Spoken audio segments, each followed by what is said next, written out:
Hello students. आज हम discussion करने वाले हैं नीट 2025 के एक और क्वेश्चंस का।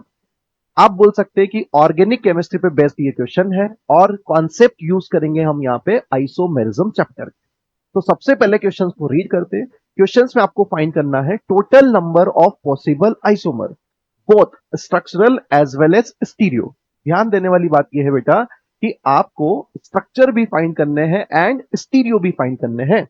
स्टीरियो मतलब geometrical plus optical isomer of cyclic ether. Very very most important चीज है कि सवाल में आपको गिवन है कि साइक्लिक ईथर ही आपको C4H8O के बनाने हैं। ध्यान देने वाली बात यही है, सिर्फ आप बनाइए ईथर और वो भी कौन से वाले, साइक्लिक। एक सेफ साइड के लिए हम यहां पे डीबी निकाल के चेक कर सकते हैं। हो सकता है आपने पेपर में ऐसा किया हो। डबल बॉन्ड इक्विवेलेंट निकालने का फॉर्मूला होता है 2C+2 plus n minus x minus h by 2, where C equal to number of carbon atom, n equal to number of nitrogen atom, x equal to number of halogen atom and h equal to number of hydrogen atom। Clear है? तो यहां पे आप देख सकते हैं कि C4H8O में कार्बन के एटम आपको 4 गिवन है, हाइड्रोजन के आपको 8 एटम है, नाइट्रोजन का कोई एटम नहीं है तो वो 0 हो जाएगा, एक्स हेलोजन का कोई एटम नहीं है तो वो भी हो जाएगा 0। तो यहां से डबल बॉन्ड इक्विवेलेंट आप कैलकुलेट करते हैं तो वो आपको मिलता है 1। अब आप ध्यान से सोचिए कि 1 डबल बॉन्ड इक्विवेलेंट किस बात का इंडिकेशन है। डबल बॉन्ड इक्विवेलेंट बताता है अगर उसकी वैल्यू 1 है कि या तो कंपाउंड में एक रिंग होगी या फिर कंपाउंड में एक पाई बॉन्ड होगा। और मजेदार बात यह है कि क्वेश्चन ने यही बोला था कि आपको साइक्लिक ईथर बनाने हैं, मतलब एक रिंग तो आपको कंपलसरी बनानी पड़ेगी। तो आपको इस बात पे बहुत ज्यादा ध्यान देना है कि आपको साइक्लिक ईथर बनाना है, मतलब सिर्फ और सिर्फ रिंग वाले स्ट्रक्चर ही बनाने हैं और उस रिंग के अंदर कोई भी पाई बॉन्ड नहीं आएगा।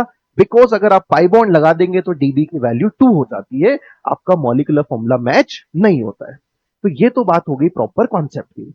अब आप ड्रॉ एंड चेक मेथड से फिक्स हो गया कि साइक्लिक ईथर ही बनाने, कोई पाई बॉन्ड वहां पे नहीं लगाना है। तो अब हम ड्रॉ एंड चेक मेथड से चेक करते हैं कि C4H8O के हम कितने स्ट्रक्चर फाइंड कर सकते हैं। तो सबसे पहले हम देखेंगे कि 4 कार्बन और एक ऑक्सीजन में 5 मेंबर्ड की हम रिंग बना सकते हैं। क्लियर है?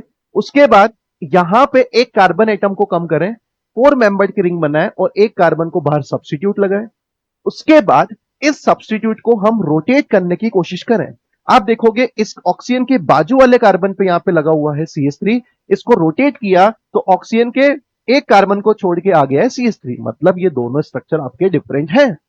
उसके बाद हम बात करते हैं कि अब इसमें और रोटेशन पॉसिबल नहीं है, बिकॉज ये CH3 आप यहां लगाओगे तो ये दोनों स्ट्रक्चर आपके सेम हो जाते हैं।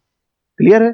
तो नेक्स्ट हम बात करते हैं, एक और कार्बन को चेन में कम करते हैं, 3 मेंबर्ड की रिंग बनाते हैं और 2 कार्बन को 2 सब्स्टिट्यूट एज मिथाइल लगाते हैं सेम कार्बन पे। तो यहां पे 2 मिथाइल ग्रुप हो गए। फिर एक मिथाइल को हमने यहां पे रोटेट कर दिया और उसके बाद एक सब्स्टिट्यूट इथाइल की फॉर्म में भी हम लगा सकते हैं। तो अगर आपको इसके टोटल स्ट्रक्चर्स बनाने हैं तो आपको वो मिल जाते हैं टोटल कितने, 6 स्ट्रक्चर। ठीक है? बट क्वेश्चन ने स्ट्रक्चर के साथ स्टीरियो भी फाइंड करने को बोला है। अब हम GI प्लस OI के बारे में बात करेंगे। तो सबसे पहले वाला जो कंपाउंड है वो GI OI शो नहीं कर सकता, तो उसका सिर्फ एक ही आंसर आपको काउंट करना है। सेकंड ऑप्शन में आप देखोगे तो ये वाला कायरल आपको कार्बन दिखेगा, इस कार्बन की चारों वैलेंसी आपको दिख रही है डिफरेंट। इस कार्बन की चारों वैलेंसी डिफरेंट है, तो आप बोल सकते हो कि ये जो आने वाला मिथाइल है ये आर कॉन्फ़िगरेशन भी शो कर सकता है और एस कॉन्फ़िगरेशन भी शो कर सकता है। तो यहां पे आपके पास बनेंगे इसके 2 आइसोमर, मतलब ये ऑप्टिकल आइसोमर शो करता है। ठीक है? नेक्स्ट ऑप्शन में हम बात करेंगे, कोई कायरल कार्बन यहां पे नहीं है तो इसका सिर्फ एक स्ट्रक्चर ही रहेगा, तो इसको सिर्फ काउंट करेंगे 1। नेक्स्ट हम बात करें, कोई कायरल कार्बन नहीं है तो इसका भी 1 स्ट्रक्चर रहेगा। अगले वाले ऑप्शंस को बहुत ध्यान से देखिएगा, यहां पे आपको मिलते हैं 2 कायरल सेंटर। अब 2 कायरल सेंटर में आपको पता होगा कि आइसोमर 2 की पावर 2 4 हो जाते हैं। बट बेटा ध्यान से देखो, ये स्ट्रक्चर आपको दिख रहा है सिमेट्रिक। कौन सी ज्योमेट्री दिख रही है आपको, ये सिमेट्रिक। सिमेट्रिक के केस में आपके पास मेसो कंपाउंड बनेगा और मेसो की मिरर इमेज क्या होती है, आइडेंटिकल। मतलब 4 की जगह पे आइसोमर कितने रहेंगे, 3। तो यहां पे आपके पास बन जाएंगे टोटल 3 स्टीरियो आइसोमर, मतलब एक स्ट्रक्चर रहेगा उसकी 2 फॉर्म आप और बना सकते हैं। क्लियर है? नेक्स्ट हम बात करेंगे एक और कायरल कार्बन है, इसका भी R बनेगा एंड S बनेगा। क्लियर? तो टोटल नंबर का हम समेशन कर लेते हैं।